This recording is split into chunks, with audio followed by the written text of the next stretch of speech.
it's an awesome cover art. I'm always big on admiring or definitely looking at different artists' cover art for their albums.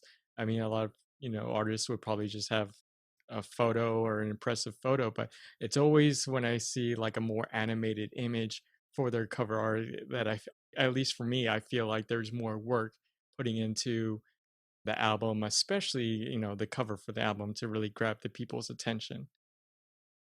Yeah, yeah, and, if you look at these, if you look at certain artists, again, it all depends on how much you wanna put into it, and there's level of detail in every ounce of the aesthetic for someone like Jack White, uh, Yeah.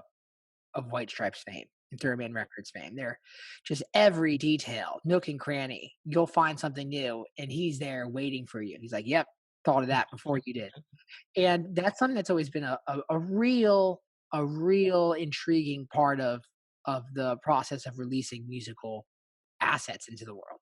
Um, so yeah, man, I think it's just part of probably my neuroticism. But now that I'm saying it out loud, yeah. It's my favorite song, and I'm always, like, singing it aloud just to myself too. Oh, I love while you're in the ocean Oh, yeah. freezing, singing this. Oh, that's Yeah. great. That would be a hell of a sight Oh, to yeah. see. Love that. And I saw the music video for that song too, and it's pretty interesting because I think I saw a posting about it that you mentioned that each facade on that music video of yourself is a different representation of your personality. So do you Yeah. mind touching on that a bit? Yeah, so I've come to discover a lot about personality since then. Really, I'm still a moron, so no, not really, but for a moron, I know a little bit more about personality than I did at the time that I made that video. And when you're a guitar player and you get press for being a guitar player, you get published in Guitar Player magazine, Premier Guitar, Vintage Guitar. People, especially in Nashville, will think that that's what you are. Is you're a great guitar player, and you're 20. You're right now I'm 25, but I was 24, 23 when I wrote that song. It's like you've done all your growing. You're 23. You have nowhere else to go. Right? 'Cause that's how humans work. So Yeah.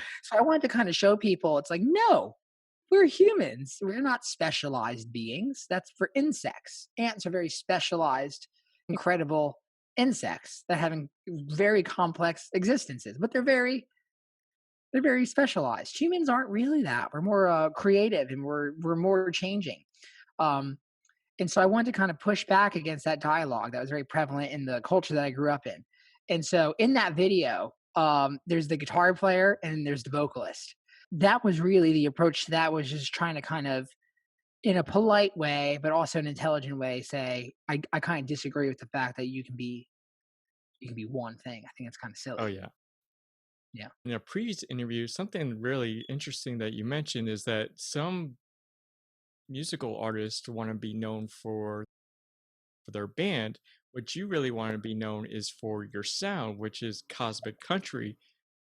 I'm just curious of how'd you come up with the sound for that for cosmic country?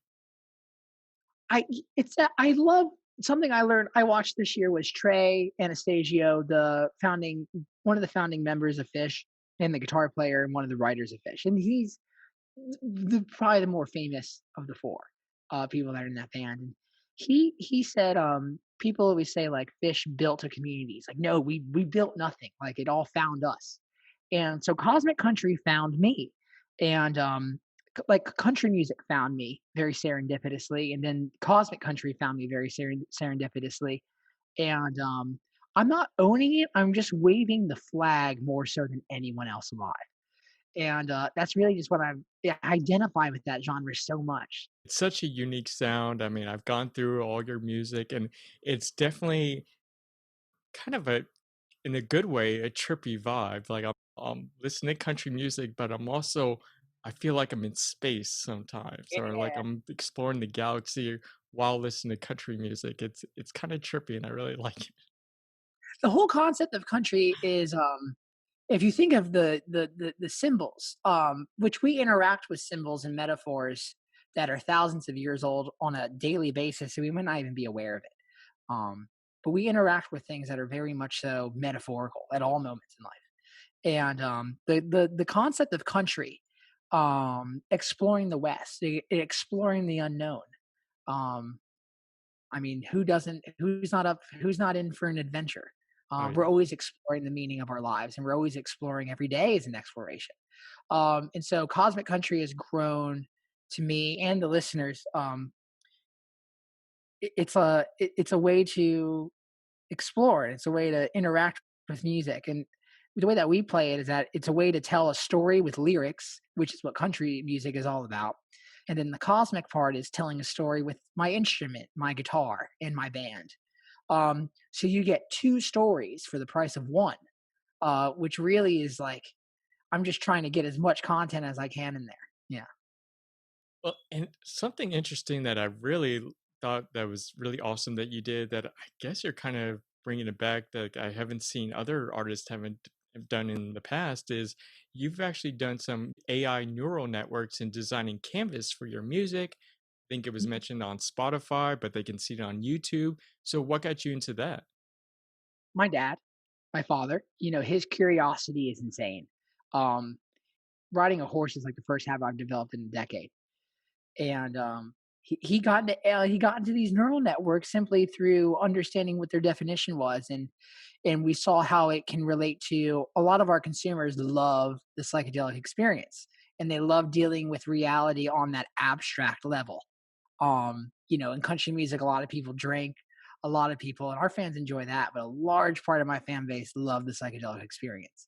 And we're at a place right now with these with AI neural networks, that is, not the analog neural networks that are in our brain, where we can actually generate a psychedelic experience that is very close to one that's analog. And I wanted to apply that to my music in a digital way that would be consumed by listeners because people can't do that with our music live right now. So again, it's just trying to have empathy for the people who are listening, and trying to create things that make them happy, and that they can remember during their week while they're working and living their lives.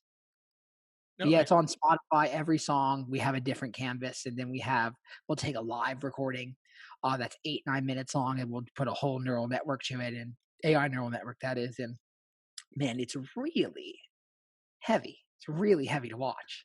well, and I was watching, I guess, the videos on YouTube as well, and I mean, I just was gazing at them. Just, and I mean, the fact that there's a song music in addition to watching it, it kind Mm. of like just zones you right in. Yeah, it's weird. We were talking about having interaction or close interaction with your fans and followers, and another thing that you've done, which is really awesome for your fans and followers to listen and watch, is your Daniel Denial's Lost Highway podcast. So, what got you in starting that? I have always talked a lot, and I've always gotten in trouble for talking in school. And I was very I'm relating to ego in a different way. Obviously, I think when I was in fifth grade, I was uh, I was really. I mean, you're really stupid when you're in fifth grade. You're just learning how to use words. Even at 25, I'm still learning how to like use words and finish a sentence. But I was talking all the time. And I always get in trouble. And I remember thinking that I just need more time than most people to convey my ideas, and people weren't willing to give me a chance to do that. Um, and I love podcasts. I think podcasts are just the most fantastic newfound behavior of humans that I can think of. And I'm very fascinated by behavior of humans. So why did I start the Cosmic Country podcast, The Lost Highway? I wanted to be able to have a platform where people who were interested in me could take a little bit more time to hear about what I have to say, and what I find curious in the world, and what sparks my curiosity, what I'm interested in. And I also wanted to be able to talk to people that um, vibrationally are just in tune with something that interests me, and try to find the basic principles of what they do, and then convey that to the world. It's a beautiful thing. And it's really fun. We just did our 30th episode, which is, not a lot, but it's very fun. How many episodes are you in on this podcast? I think I'm in 36, 37. So I mean, hitting 30, I can, or I know that's a rough thing to do. It's hard, right? It's hard Oh stuff. yeah. It's hard. producing it and doing it all and finding the right, plugins to make sure that there's noise reduction and the Oh, voices are yeah. treated properly, and, but man, all you need is the truth and a SM7. Oh, yeah. Again, man, we live in an incredible world of opportunity. So why wouldn't you capture it on a conversation as the same you would with a recording of "Always Been a Lover" 3 times? Generate as much opportunity as you can. Yeah.